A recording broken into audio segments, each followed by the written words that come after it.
kawawa siya.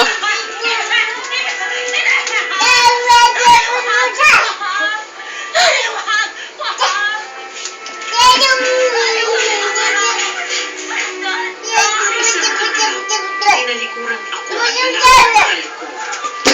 Uy! Pagkait niya pa sa akin ang alam mo, wala akong nilaban noon dahil napaliligiran ako ng mga kamag-anak ko. Kaya nagdesisyon ko na ako pumunta sa Masbate. Ay naku, Flor, ha? Pinapatay mo na yung katawan mo sa kakatrabaho. Overtime ka ng overtime sa LTO.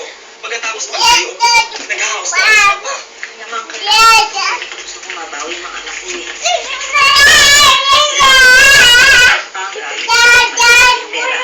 Sigurado. At sarado yung mga kapag-anak ko. Kawawa naman siya, oy. Pabalik-balik ako ng Masbate at saka Paano mo nga babawiin ang mga anak mo?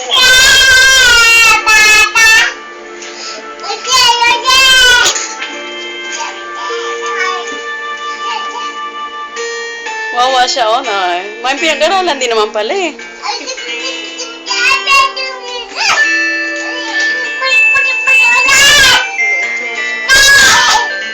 Sabot na ba siya sa stress? Hindi na niya maroon siya.